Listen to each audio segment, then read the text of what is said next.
Welcome to First Off the Bikes Tri Cafe. Here we are in the beautiful urban hotel, boutique hotel no less, down here in St Kilda. We've changed our premises, and thanks to the crew at Urban for making us feel beautifully welcome. It's salubrious. Mitch Anderson also joins me, local raconteur, professional athlete, product ambassador, all three things. Straight off the bat, let's talk Chrissie Wellington. Hasn't she set the boards alight last night and the beautiful town of Roth? She couldn't have done more.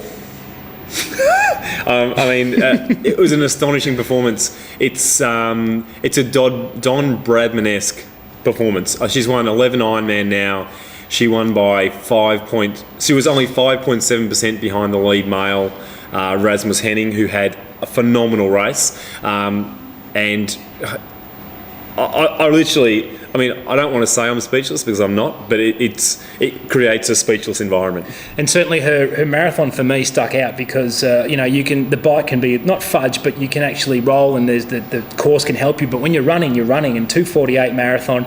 Rasmus Henning as well, 2:39, super quick days and amazing athletes. But Chrissie Wellington for mine is a once, not in a generation. She might be a once in a lifetime athlete.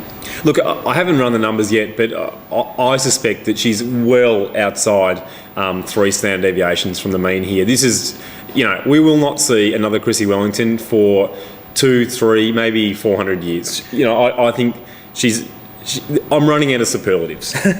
Well, we had Brett wrote into the website onto firstoffthebike.com, and he asked us how she actually does it. Is she an athlete? Is she just much better in the field, or does she train harder? And working out the maths, Brett's saying that she might actually start beating the lead men.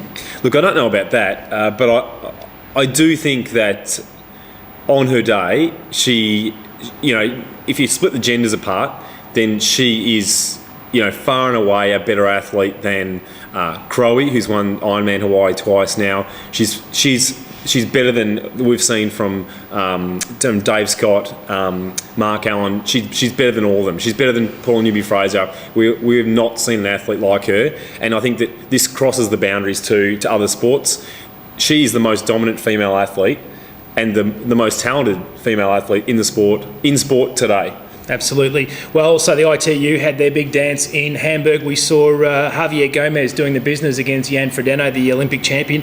Nice to see too Gomez back in town, because when he's racing well, pushes everybody else, the likes of Brownlee. And now, Mitch, we're shaping up for in London, Brownlee versus Gomez.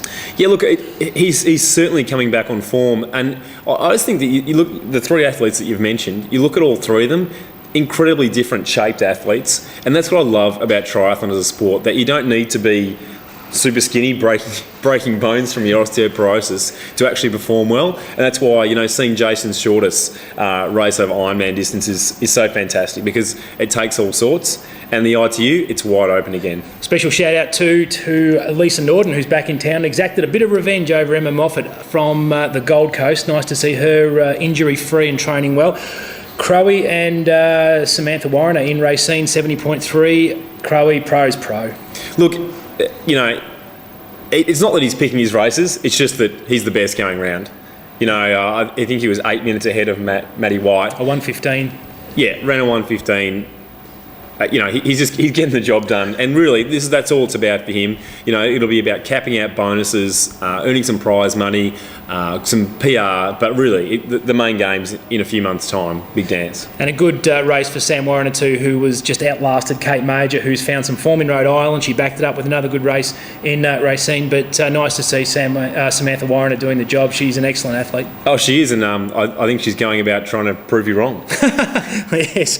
Also, Vineman, Lieto and Carfrey. Now, I wanted to ask you a quick question about these two. You know the strengths of the two. Chris Lieto is going to go off the front. There's no other way he knows how to race. Craig Walton-esque for the Aussies watching this. Tell me, if he's a pro, what do you do? If he goes off the front, you know what he's going to do. Why wouldn't you go with him? Look, I just think that you got to play to your strengths. And so if you're racing against Lieto, you don't go out and try and beat him at his strengths. You just do your own thing. So, look, I think there's still an advantage at sitting 4 bike lengths, but if it's above your threshold, it's above your threshold. There's no point in blowing yourself up. And you've seen Crowie do it a number of times now, where he's just let Lieto punch himself out, and then he runs past him in the last K. Well, Marinda Carfrae as well, sensational with a run that was only about 10 or 12 seconds slower than Lieto. She certainly has started to come to form. Look, if Chrissie Wellington wasn't in on the Ironman scene now, I think Carfrae would be a shoo-in for a win at Ironman Hawaii, but I can't see anyone getting over Wellington. It's going to be a tough one. Coming up after the break, we are going to have a chat about the new WTC rules. Mitch might have some insight for us, and also don't get me started.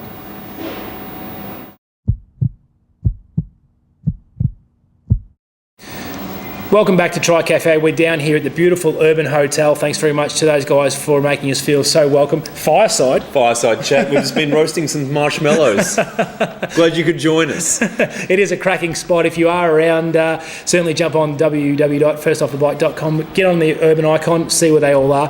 Now, WTC, where are they at the moment? They've been releasing draft rules, then they ratified these draft rules. We've had Chrissie Wellington on the website writing in. I've had emails from a number of the pros. Mitch, give us the skinny. There's more flip-flops than the Labor government at the minute. It's been pretty interesting year for everyone in triathlon when it comes to the WTC. Okay, they've got a new set of rules. They've scrapped the 5 and 8% rules, which I was irate about, and wrote an article for AusTri earlier in the year, which featured on First Off the Bike. Go back and have a look at it if you want to get your blood boiling. What they've done now is they've got quite a good idea, the guts of a good idea, which is having a point system where you accrue a certain number of points from your races, and it'll create quite a bit of excitement. And then the top 50 men and the top 30 women are going to qualify to race in Hawaii. They've cut the places by about 50% for professionals, which is an enormous cut. And if this was happening in the age group ranks, there would be riots in the streets. But the other thing they've done is they've changed all the prize money structures. Now, I literally am not going to be able to explain this to you in 30 seconds, so do jump on the website. We will publish the PDFs of the rules, and you can go and have a look for yourself. Suffice to say, for Ironman triathlon in Australia, for regional pros, this is a disaster. We've lost $25,000 in prize money from Ironman Australia. The prize money for Western Australia is yet to be determined, and they've made Ironman WA worth twice as many points than Ironman Australia. So our most prestigious race, it's been going almost for as long as Ironman itself, Ironman Australia, just a little 1 year behind Ironman New Zealand, and they've basically killed it. They've just said it's the B race in Australia now. Well, time will tell, I guess, how all this unfolds, but certainly there are a number of pros around the world who are writing in and aren't happy about it. And of course, we're all waiting for Chrissie's response, because she has said that once she finishes her demolition of Roth, she's going to be putting pen to paper. I suspect she'll try and demolish these rules. It's not going to happen. The rules are in place now. They're being very didactic and not very consultative, despite the fact that we actually could write in and give them suggestions. Very few of the rules were changed, or their proposed rules were changed until a week later when they actually instituted the rules. So essentially we've got a week to write in, and then the week later they publish the rules. So it's not, it's a bit like Justin Madden. It's not been a very consultative project, and thus the community unhappy. Well, we'll see how more of this unfolds, but if you do want to know more, get on the website firstoffthebike.com. Coming up, well, don't get me started.